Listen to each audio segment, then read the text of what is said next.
Well, hello, Dr. Marissa, and welcome to From Red Carpet to the Real Talk. I wouldn't be afraid to say, but you and I are kind of colleagues. We both interview people on the red carpet, and plus, we have so much love for humanity. Welcome. How are you feeling That's, today? I am happy and grateful. Thank you. Thanks for having me on your show. It's going to be a little interesting. I'm used to being not on the hot seat, but today I get to be on the hot seat. Ooh, okay. Today, I would like us to talk about from pain to power, how to stop suffering and start living. What is the difference between pain and suffering? So, pain in life is mandatory. And there's a BS, a belief system that we sort of grow up with that says, bad things don't really happen to good people. A normal life has everything is fun or everything goes normally. And anytime there's a tragedy, it's surprising or something bad happens and you're surprised. When in actual fact, there's no one in life who has pain-free living. So bad things happen to good people, bad things happen to bad people. Bad things just happen because that's the way life is. When an oak tree is a seed and it is broken open to Mhm. grow, that's not pain-free. When a chick comes to life in a has to peck out of its shell, it's pecking because it's dying from Mhm. smelling its own noxious fumes inside of the shell. So the pain propels you to free yourself from whatever it is that's in your way. So for a little chick, it wants to live, so it feels pain, it pecks, it comes out, and it lives. A butterfly is not happy to be in the pupa. I'm sure it's very dark and lonely, but it has to go through that in order to become the butterfly. So then is our lives. The pain in life is there to help us grow and expand. That's life. But suffering from that pain, blaming people for that pain, shaming others or ourselves, that's optional. So that's the That's message. the choice. That's the Yes, choice. Suffering is the always a choice. choice. Blaming others is the lack of responsibility because you are saying that other person is responsible for your happiness, well-being, etc., etc. So, Mhm. in my opinion, like pain is the biggest gift because I don't know if you, Dr. Marissa, will agree with me or not, but there are some people who are struggling more in life than others. And from my perspective, those people have the bigger mission in life if they have so much pain and they have to struggle so much to overcome it, not to suffer, to overcome it, and then to share with other people in different forms of art, whether it's a movie, music, interviews, etc., etc., books. What is your opinion in terms of the pain? Like, why some people suffer more than others? It's a choice. And if the belief in yourself is not as strong as what people have told you, then you're less likely to unsuffer. But if you are someone who's had a lot of pain, and it's 7 out of 10 of us, it's not the minority. 7 out of 10 of us have had childhood trauma. Yeah. So we're the majority. Why do we think we need to catch up? Why do we think there's something wrong with us? Again, if you have, this is my area called personal mastery. You can be very successful on the outside, but if you are still waiting for the other shoe to drop, or think that you've been lucky, or you think that, you have self-sabotage, fear of failure, fear of success, Mm-hmm. then it doesn't matter how uh, successful you are on the outside. If your inner side doesn't feel that and you're always afraid, then you're really not successful. So you mentioned the most powerful tool is the word choice. If Mm-hmm. you choose to to believe that it was unfair, that I had all these struggles when I was young. It's so unfair. I don't have a mother who's my best friend. It's unfair.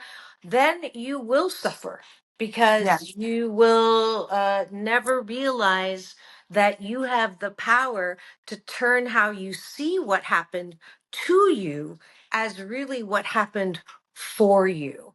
I use the analogy of a sculpture. How does a sculpture become beautiful? You don't leave a rock on its own to be beautiful.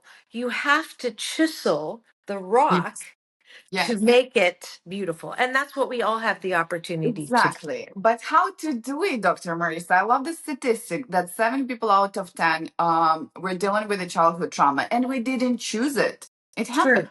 True. Right, right, right. And what is Yes. that? Like, what shall we do with this life experience? Of course, I'm asking for those people who do not choose to suffer and struggle in their life. What shall they do to overcome that trauma? Is it therapy, self-help books? Like, what is it?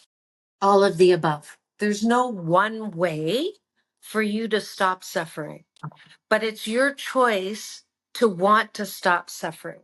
At what point do you say, this is enough? Or what I ask my clients, is it working for you? Mhm. Are you 88% happy? No. Yes. Do you want to be 88% happy? Well, nobody's really that happy. And, Uh, I just give me the paycheck. I'll live for my weekend.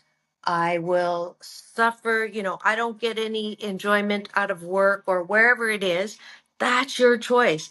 And if you want to do that, it's okay. But if you're sick and tired of being sick and tired, and you yes. don't feel good blaming people, because it's not a really good feeling, then the first thing is, okay, I'm ready.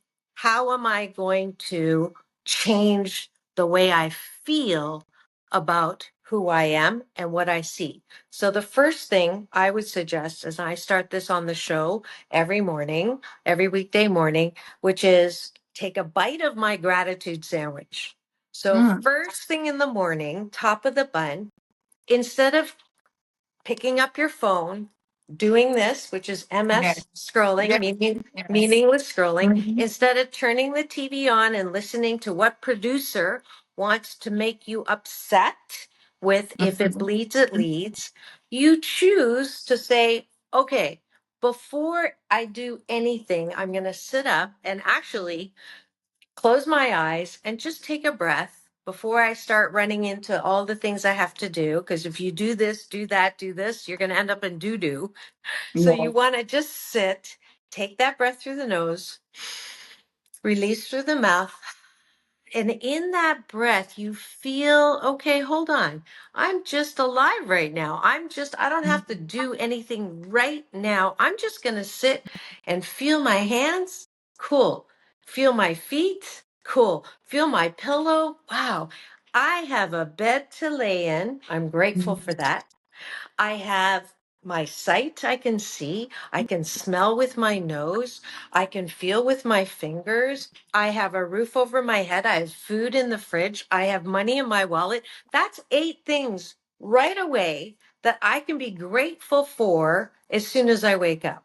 Yes. Then when I go to bed at night, instead of thinking about all the things I didn't finish, all the things that went wrong, all the people who are talking behind my back. Instead, I'm going to stop and say, what did I do well? What do I like about myself? Mhm. That is the foundation for happiness. That is the Yeah. foundation for having a life where you are not rocked by what's going on around you. You're not rocked by someone insulting you. You're not rocked when bad things happen, because I Mhm. choose to believe that everything happens for my divine and best good. Yes, and I totally agree with you because I'm a person who been in therapy for 12 years and it does resonate with me. But I do remember myself in the very beginning of my healing journey. Mhm. And everything what you said, like I couldn't like take it in. Like, what do you mean to be grateful just for the simple things? But what about those things that I don't have? So what would you say to people who are like me 12 years ago? Yes. Again, do you want to do something different to feel differently? You do everything that you do because it's a habit. You're not bad, you're not wrong, but we have habits that are habits of thought, habits of practice. That's what we do. You didn't come out of the womb brushing your teeth, you learned how to brush your teeth. So, in the same way, you didn't learn how to get depressed by listening to the news or looking at your body in the mirror and feeling fat and ugly. You didn't come out. Children don't come out like that. You No. learn Yes. those things. So the first thing is, okay, you don't want to do gratitude. You don't have to choose gratitude. But do you want to stop feeling like you are feeling? So at some point, you have to come to yourself and say, if I want to feel differently, I'm going to do something differently. And I heard Dr. Marissa say, I just have to be grateful. I don't feel grateful. But is it possible that there's anything around here that I can be grateful for? You want to turn on a video and see someone who has no arms and no legs who is Yeah. grateful? Okay. So there's always something to be grateful for. I totally agree with you. Dr. Marissa, and you mentioned about their self-sabotage. Yes. How do we master it? Well, you again, you choose to say, who is driving my life car? So when we are born, we have one person, and this is the person that's connected to the love and the power and the creativity that everyone has access to. Sometime in 8 to 10 years of age, you begin to listen to this voice that says, you're not as pretty as her. You're not as smart as him. So that voice, some people call it the critic, some people call it the beach. I don't know if we can swear on your show. On my show, it's We can do FCC. everything. Okay. On my show, it's a $20,000 fine for every bad word. So thanks for letting me know. So some people call it the bitch. Some people call it the critic. Some people call it that voice, that monkey chatter. So we develop that through, experience. 8 to 10 years old, we start, and depending on if you had a trauma in your childhood, it grows faster. You collect criticism, you collect how bad you are, that you're not all that, that you have people fooled. That's the imposter syndrome. Yeah. And that voice, you can choose to believe that voice or not kill it. There are people who will say, kill your critic. I don't believe in that, because your critic was developed as part of yourself as a way to cope with something. And the critic, like the brat, another voice, has a yin yang.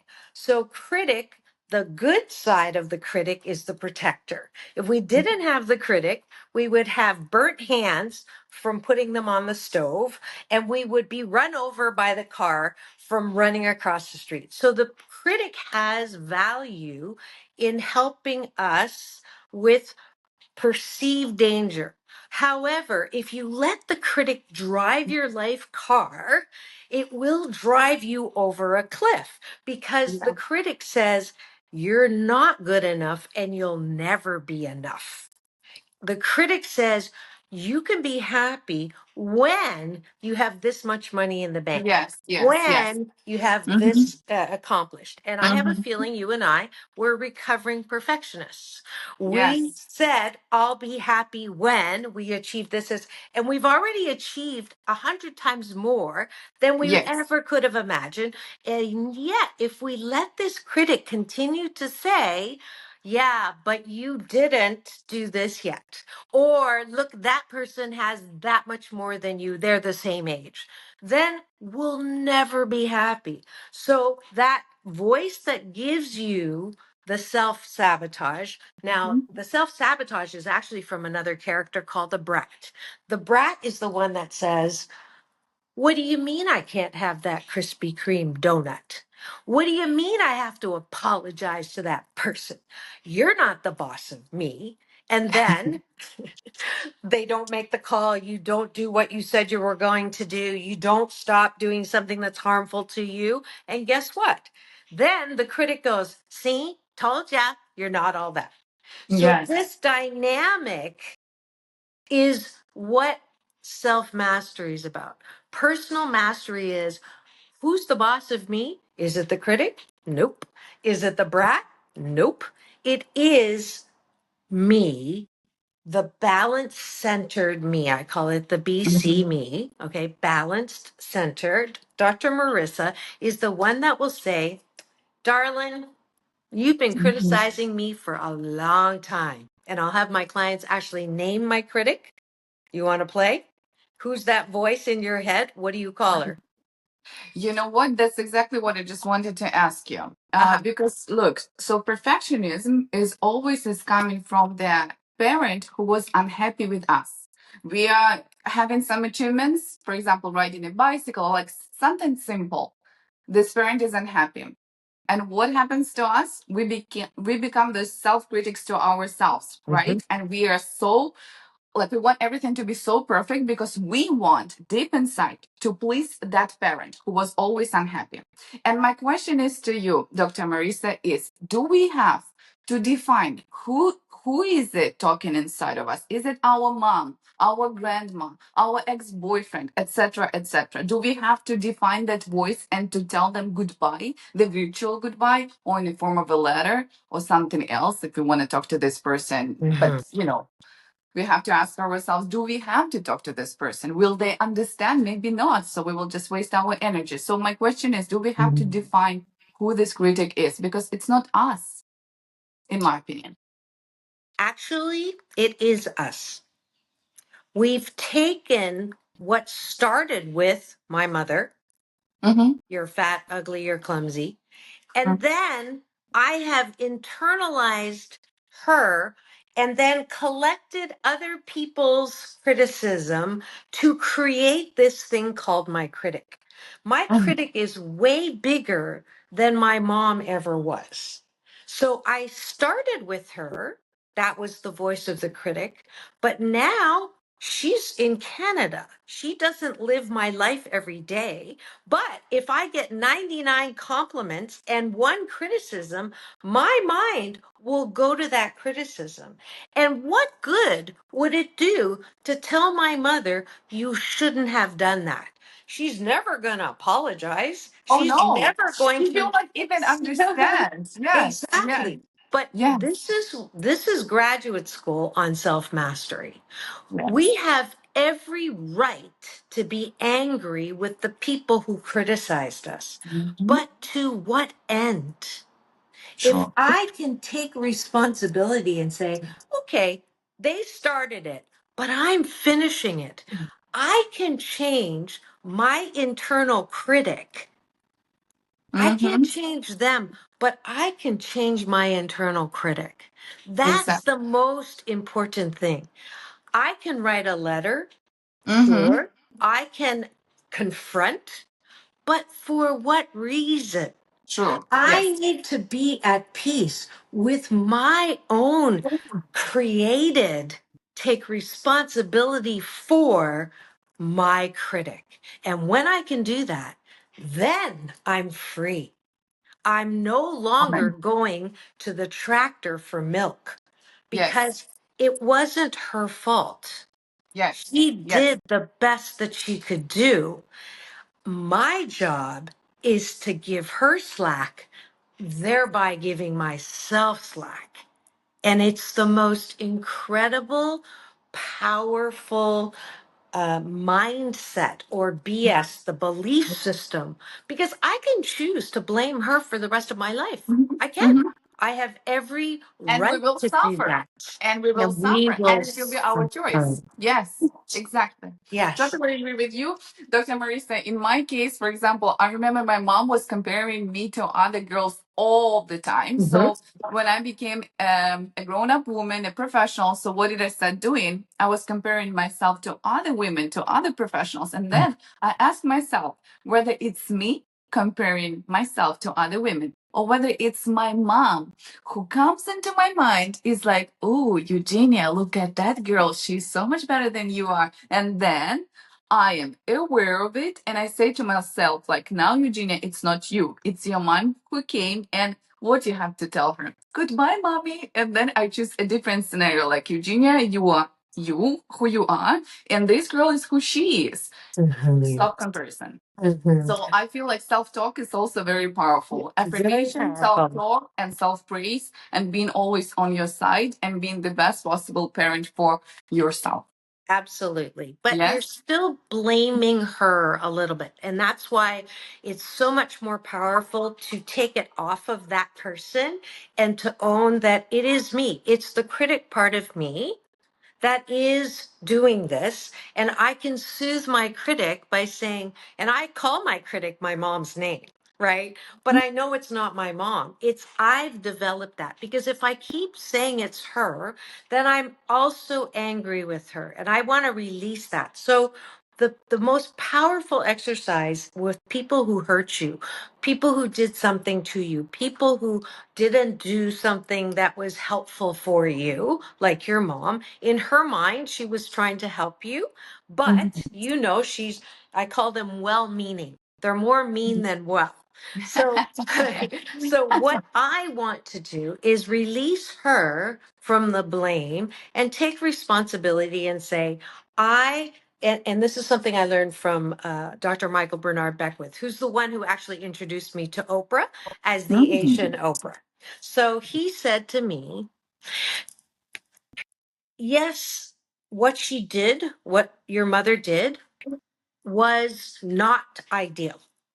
However, what your mother did to you was not ideal. However, instead of seeing it as something harmful, is it possible that, and you mentioned this earlier, is it possible that what she did, exactly as it was, did it help you develop something in you that you actually like? Mhm. And when I could turn that frame and say, oh, wow, I never thought about it like that. It was always negative, but let's see. I developed more compassion, more resilience, more power, more talkability, more no fear. Yes. All of those things. Do I like that about myself? Yes. So, in time, can you thank her for Yes. providing Yes. the scenario or the circumstance in order for you to expand and grow into Exactly. this woman that you actually like 88% of the time? Exactly. I totally agree with you. And what I like about what you're saying, you are showing to us like a different perspective because some people can see this case only from this side. But what we are trying to do is like to show it from different angles. Mhm. Correct. So yes, Yes. there's always another side of a story and another angle. The matter of fact is how you see it. Do you see it in Yes. a negative way and you choose to struggle and to suffer, or you see it from the winning mentality, as you said? Now Yes. I'm this like brilliant, wonderful, fearless woman thanks to my mom who was like Yes. comparing me or etc. etc. Okay, Dr. Marissa, I've told to some of my friends that I'm going to see you today, and they gave me several scenarios. Can Okay. you please dive into it really quick? Okay. Okay. Uh, Absolutely. okay, so the first situation is I feel stuck because I keep comparing myself to others. Oh, that's what we just We discussed. did that. We can skip that one. We already talked about that. Yes, okay, the next one. I have achieved a lot, but part of me still seeks approval from a parent who never really gave it to me. Even Mhm. now, I replay their criticism in my head. How do I release the grip of that voice? I feel like we discussed it as We well. did that as well. And Hmm. what do we do? It's not our parent, it's us. Yes, it is totally you, and you have the You're the boss. You You're the have the boss. power, and I'll use your analogy with the thing you just showed up. Uh, eh, Instead of a different angle, it's even Mm-hmm. more powerful than that. If you think about a bird cage, and you're the bird, and you've Mm-hmm. spent your life feeling like you are caged, and you're looking through those bars, and you have done a lot, but you still feel like you're behind that. You're being held back by that voice, by that critic, by whoever you think is holding you back.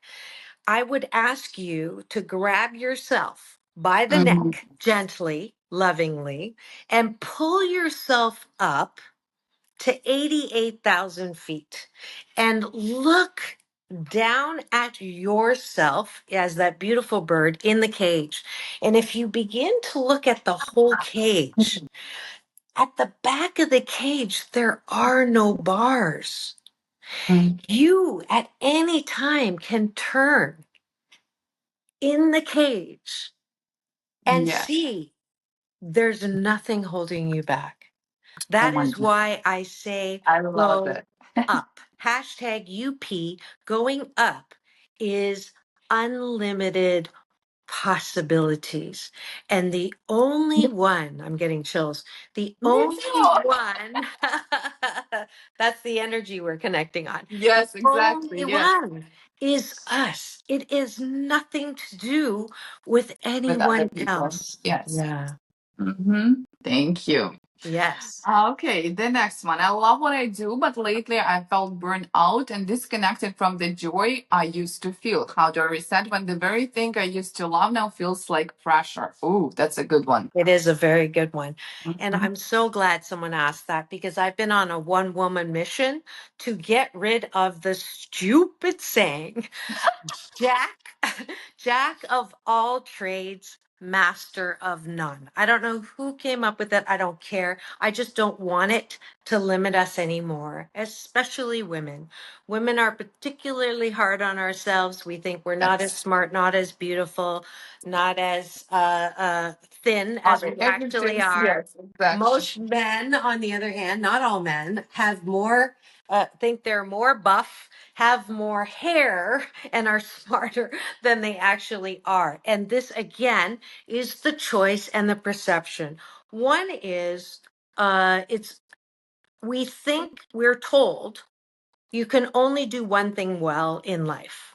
Yes. So we're asked when we're kids, when we have no clue what we're good at, we have no clue what we like. We're told, the whoever, in the Chinese culture, doctor, lawyer, right? That is pretty much it. Or whatever it is, there's a certain thing that you're supposed to do. And then you spend your whole life doing that. And Lord knows if you hate it, when you're now working after 25 years and you hate what you do, what happens? I'm a corporate psychologist, actually, organizational Mm-hmm. PhD. I go into companies and I find dead people working. It's a Mm-hmm. quiet quitting, is what they call it now. People who say, tell me what to do. I don't have any ideas because you don't listen to them anyways. And just give me the paycheck and I'll go home and live my life at home or on the weekends. And that turns out to be 6% of your life. That's the only time you have. Do you want to live 6% doing what you love to do?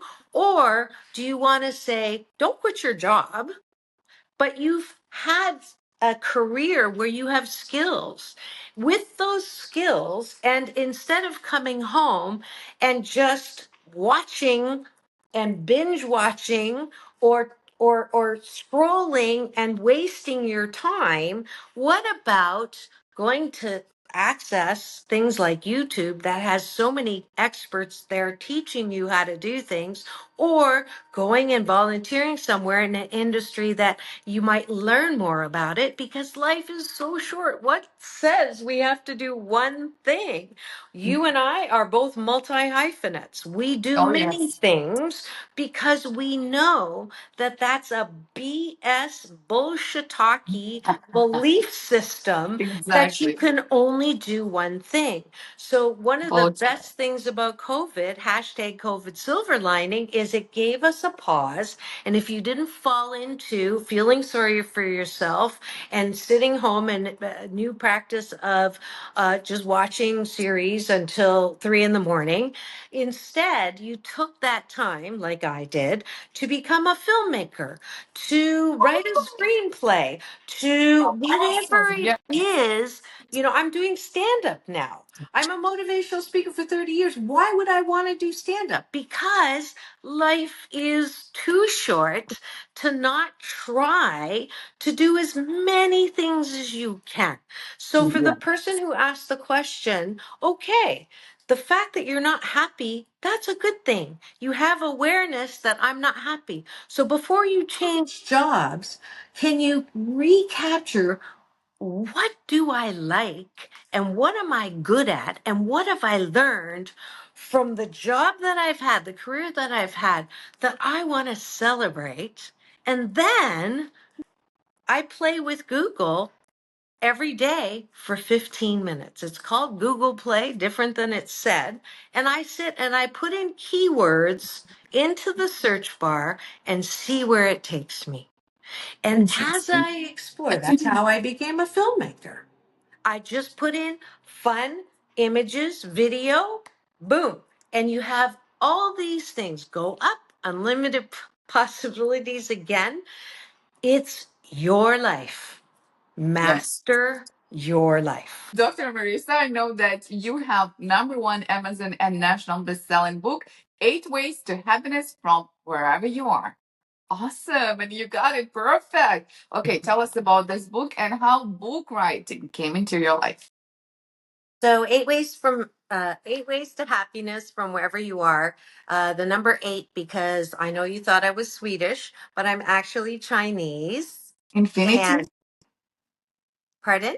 the infinity sign as well, number Oh, 8. yes. I thought you said I was frozen. Yes, it is infinity, but in Chinese, 8 is a homophone for good fortune. So Oh, I use a lot of eights in my work because I am Chinese, and fa is good fortune, and ba is 8. So I was actually born in Canada, but my heritage is Chinese. mhm. So, 8 ways to happiness. I didn't write it as a psychologist telling you how to be happy. I actually wrote it as me, one of the 7 out of 10 of us who has had childhood trauma, and how I got out of it. So it has a lot of self help on steroids kind of tools, writing tools, identity tools, vignettes, scenarios, so that you can work through this on your own or with me. If you go to drmarissa.life, I have different ways that you can work with me, peer coaching, individual group, or I even have a video that goes with you with the book if that's how you want to Love get that. into 8 ways to happiness. And all 8 ways are things that people might come across. Chapter 1 is out of loneliness into hope. So then loss, heartbreak, hatred, shame, fear, perfectionism, control. And we want to move those to hope, faith, love, forgiveness, freedom, joy, and happiness. And Yes. that's 8 ways to happiness. And And you can get isn't that. it what we all strive for, Dr. Marissa? And it's, Self-love and free, beautiful life where we yes, are the ones who are responsible for our own well-being and happiness. Another yes, human being will not come into our life and solve all of our traumas, issues, right. and false beliefs, right? Yeah, it's on us. And how can we yes, do it? I feel like we uncovered today through therapy, as you said, self-help books. So if you are struggling or if you are making a choice today to be a better human being, then you definitely want to check out Dr. Marissa's book and website, where you can find more information about how you can work with Dr. Marissa and be better. Because yeah. only by becoming a better human being, this is the only way that we can contribute to the world. That's in my opinion. Yeah, I actually want to make it about happiness. So there's a lot of us who want to be better, and there's that pushing energy.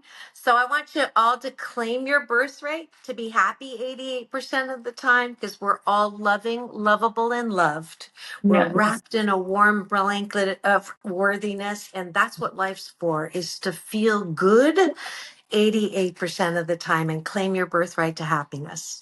Love that. Thank you so much, Dr. Marissa, for your wisdom and for Yes, thank being on you. this beautiful planet Earth. Thank you so much for everything. And from my heart to yours, namaste. Thank you so very Thank you much. so much. Xie xie is the Chinese way to say it. Xie xie, which is the divine in me. And then every morning at 9, I'm on live on my YouTube TV channel. Mondays are Mental Health Matters Mondays. So you can come and chat with me and ask me the same questions or Mhm. similar questions that you brought up today. I'm on all week. I'm celebrating 13 years, Wow. 680 consecutive weeks, and 1,385 podcast shows.